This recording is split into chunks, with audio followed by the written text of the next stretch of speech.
Hi everybody, my name is Steve Cadigan and I am the co-founder of ISDI Digital University Silicon Valley, and I'm also a talent advisor to companies and professionals around the world.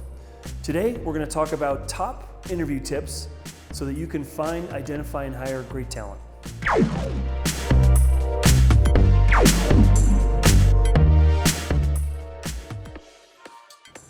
Tip number one.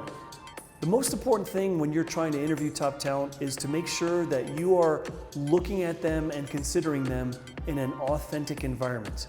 Go out of the office. Don't just interview them in a conference room. Go to a restaurant and bring other people along. Finding out what they're like in an authentic setting is really, really important.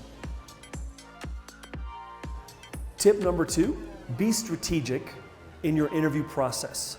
If you have multiple people interviewing a candidate, make sure you're all clear on who is asking what, and make sure you allow time when you move the candidate from one interviewer to the next to have the interviewers talk about each other, because you're going to discover things during the interview process that are going to make you want to explore something different about the candidate. So for example, if I find out something that is interesting, but I want to know more, but I don't have time, I want to talk to the second interviewer for the candidate and say, you need to explore this candidate's ability in this specific area. Interview tip number three. You know, a lot of times in an interview, we measure the answers of a candidate. Sometimes what's more important is the questions that the candidate asks. That will reveal, are they really interested? What's important to them is going to come out in the questions that they ask. Tip number four is something I call candidate experience.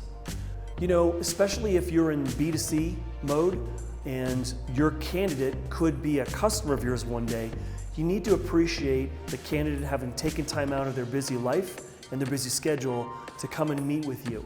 And if they're working at another job, they left their job to come and meet you and spend time with you. So make sure that they have a great experience. Make sure that they're comfortable, they have a glass of water if they need to have a glass of water, that you answered all their questions, and make sure that you come across as relaxed and confident, because that will send a very good message to the candidate and deliver a good candidate experience. Well, I hope those interview tips were helpful for you. Interviewing is really an art form, and the more effort you put in, I think the better your results. But if you have any more questions and we didn't cover anything that's interesting to you, you can always find me on LinkedIn by searching Steve Cadigan, or more importantly, if you have any questions in general, we'd love to hear from you on any comments, ideas, thoughts, questions at #ISDIPills.